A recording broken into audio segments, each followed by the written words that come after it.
Capital Santé, avec le concours d'AG2R La Mondiale.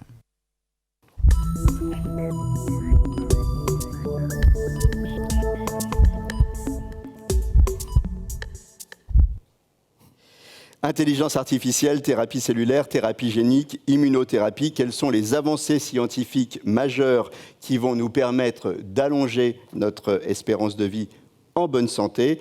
Capital Santé est aujourd'hui à Enghien-les-Bains pour les entretiens médicaux d'Enghien, dont le thème est « Vivre mieux et plus longtemps ». Avec moi sur le plateau, le professeur François Berger, vous êtes neuro-oncologue et ex-directeur de Clinatech. Nathalie Cartier, vous êtes directrice de recherche à l'INSERM, présidente de l'European Society of Gene and Cell Therapy. Myria Richetti, vous êtes directeur de recherche ou directrice de recherche et chef de groupe à l'Institut Pasteur. Le docteur Emmanuel Sokol, Le Cornet-Sokol, vous êtes endocrinologue et vous êtes auteur de l'ouvrage « Et si c'était les hormones ». Et puis avec moi aussi le professeur Nicolas Boissel, vous êtes médecin hématologue et vous êtes responsable de l'unité d'hématologie adolescents et adultes à l'hôpital Saint-Louis.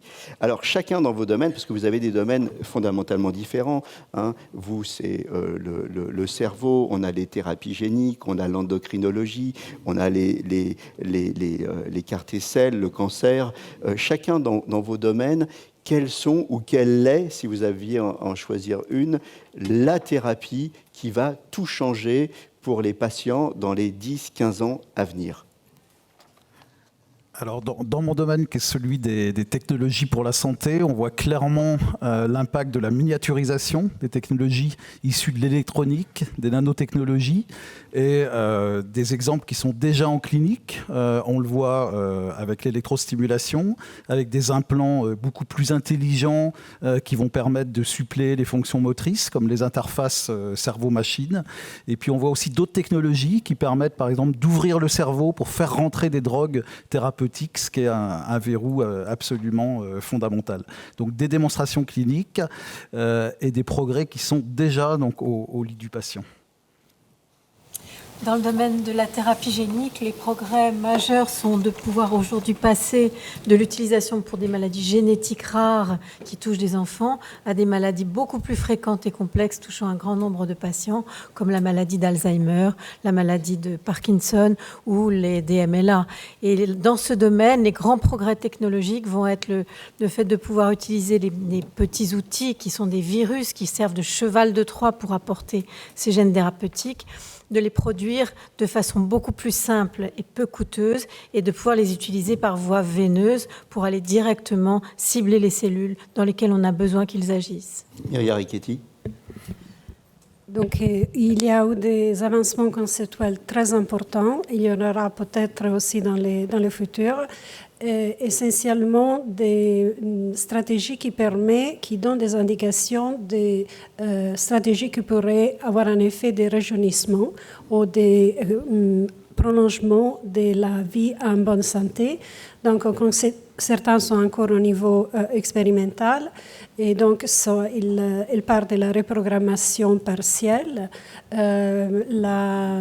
l'élimination des cellules sénescentes et d'autres stratégies très importantes qui ont à voir avec les sensing de la nourriture.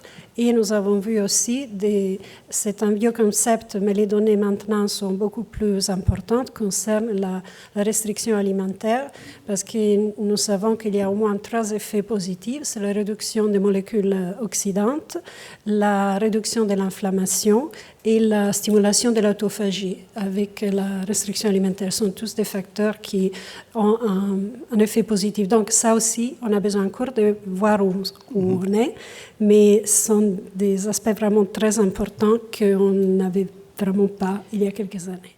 Et alors, du point de vue de l'endocrinologie, est-ce qu'on va enfin comprendre comment tout ça fonctionne? On va comprendre la chimie de l'homme? Alors oui, il y a encore beaucoup à apprendre, en particulier avec tous les concept autour de la nuisance des perturbateurs endocriniens. Mais là, aujourd'hui, j'aimerais vous parler d'une maladie, donc du diabète, qui est une maladie qui touche plus de 3 millions de personnes en France. Et deux grandes innovations. La première, qui utilise également des techniques miniaturisées et l'intelligence artificielle par la mise au point de pancréas artificiel, avec l'utilisation de capteurs de glucose que l'on met juste sur la peau et de pompes à insuline qui sont connectées ensemble, qui se parlent ensemble et qui permettent de réguler les taux de sucre des patients qui ont du diabète. L'objectif étant, d'améliorer le confort des patients, mais surtout d'éviter les complications du diabète et donc de vieillir mieux et plus longtemps, même si l'on a un diabète. Deuxième grande innovation et grand espoir, c'est de pouvoir régénérer ou peut-être utiliser des cellules qui vont fabriquer l'insuline, les cellules bêta de Langerhans, de pouvoir en récupérer le plus possible, soit en les régénérant à partir d'autres cellules, ou bien en les injectant et en les protégeant de l'auto-immunité dont certains patients avec un diabète sont atteints. Quand je vous entends parler les uns et les autres, je m'aperçois qu'il y a des crossovers entre vos différents domaines. Est-ce que la vraie révolution, finalement, ce n'est pas la convergence des technologies? Vous avez parlé du silicium. Le silicium, on l'utilise dans les téléphones portables. Je sais que dans l'imagerie, par rapport au cerveau, des gros progrès ont été faits parce qu'on utilise tout bêtement des cartes qui ont été développées pour les jeux vidéo et qui permettent d'améliorer la qualité des images. On fait aussi beaucoup de progrès grâce à l'informatique. On parle du big data, l'intelligence artificielle. Est-ce que avant chacun était dans sa spécialité au niveau de la médecine? Est-ce que maintenant la convergence des choses, c'est pas la vraie révolution? Et que la thérapie génique se mélange avec les CAR-T-cells et les luminothérapies et tout ça. Est-ce que c'est pas ça la vraie révolution? Qui veut répondre? Allez-y. Je pense qu'il y a effectivement deux choses. Il y a la convergence des outils qui sont utilisables par toutes les spécialités. Et un exemple, c'est les ultrasons dont M. Berger vous a parlé tout à l'heure, que nous utilisons nous-mêmes pour apporter les virus dans le cerveau. Donc convergence des outils et aussi convergence de l'approche thérapeutique, c'est-à-dire la meilleure compréhension des maladies. Et ça, c'est valable pour toutes nos spécialités. Et nous mettons tous en jeu les mêmes mécanismes qui expliquent les maladies. Et c'est sur ces mécanismes que nous travaillons les uns et les autres. C'est très très important et la convergence va aussi servir à la personnalisation, c'est-à-dire qu'il faut explorer le tissu malade avec de l'imagerie, avec des technologies et puis ensuite on va avoir une convergence de personnalisation avec de la thérapie génique, de la thérapie cellulaire et puis des dispositifs médicaux implantés ou non implantés. Et là c'est tout un nouveau métier qui doit se mettre en place dans les hôpitaux. Et ça implique d'apprendre à travailler en équipe aussi.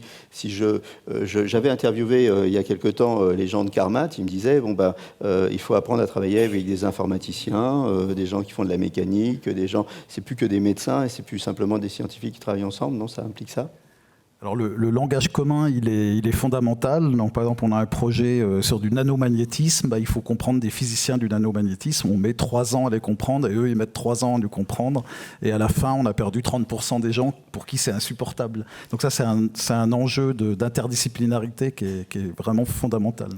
Le 21e siècle, celui qu'on va vivre là, ça va être quoi? Le siècle du cerveau, le siècle de la cellule, le siècle où on saura tout sur les hormones, les neurotransmetteurs et on comprendra la chimie de l'homme, ou ça va être encore autre chose? Je vous pose une colle, là. C'est la première fois que je pose une colle à des profs. Je suis assez content de moi, finalement. Moi, je vote pour le cerveau, parce que je pense vraiment que c'est un des domaines dans lesquels on a énormément de progrès à faire, énormément de maladies très sévères à traiter, et on va y arriver. On a eu du mal à y arriver parce que le cerveau est très protégé, très difficile d'accès. Aujourd'hui, on sait le regarder, l'analyser, le comprendre, et on va y arriver. Comme on a décrypté le génome humain, ça va être là on va dans les 20-30 ans qui viennent décrypter la cartographie fonctionnelle du cerveau et on va comprendre plein de choses. Surtout pas. Surtout pas. Là, vous jouez au transhumanisme. Comme tout à l'heure, vous avez parlé de super senior. Je crois qu'il faut faire très très attention. Il n'y aura pas de super senior, il n'y aura pas de cerveau amélioré, parce que tout ce que dit ça, j'ai parlé de comprendre, moi. Voilà. Donc en fait, la compréhension du cerveau, on en est très très loin.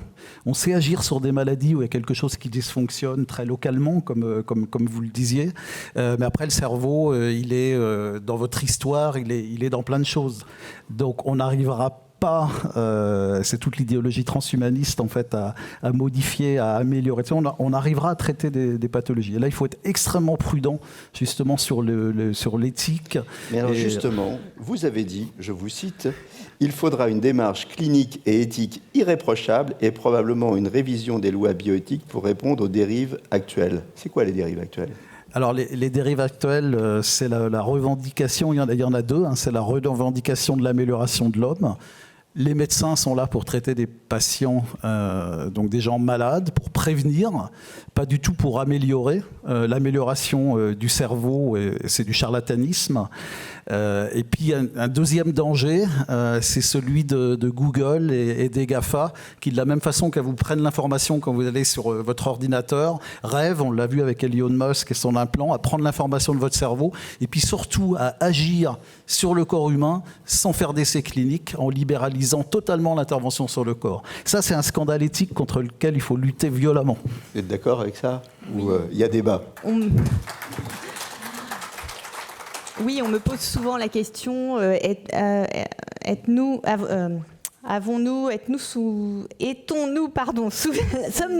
je vais y arriver, sous l'influence de nos hormones?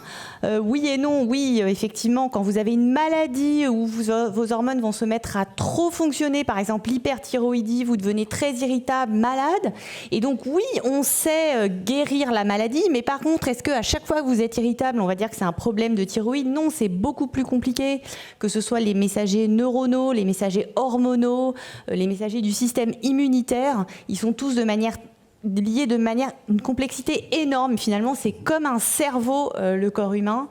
Et probablement aussi que nous avons la capacité de modifier certaines choses et de moduler certaines choses. Donc tout n'est pas écrit simplement dans nos gènes, ni dans notre environnement. En fait, si j'ai bien compris, la médecine est passée de l'homme qu'elle guérit à l'homme qu'elle répare. Et vous avez une crainte, c'est qu'un jour elle passe à l'homme qu'elle augmente. J'ai bien résumé en 30 secondes. Qui répond ? Je repose une colle au professeur 2 fois. Allez-y, le temps passe. Est-ce vraiment le rôle de la médecine d'augmenter l'homme ? Son rôle est d'abord déjà d'essayer de guérir les maladies ou de réparer les choses qui dysfonctionnent. Et après, il y a toute une réflexion éthique, philosophique, mais on ne peut pas tout attendre de la médecine non plus. L'homme augmenté est un homme malade. L'homme augmenté est un homme malade, c'est là-dessus qu'on va se quitter. Je vous remercie d'avoir participé à Capital Santé. À très bientôt pour un autre numéro. Et d'ici là, portez-vous bien.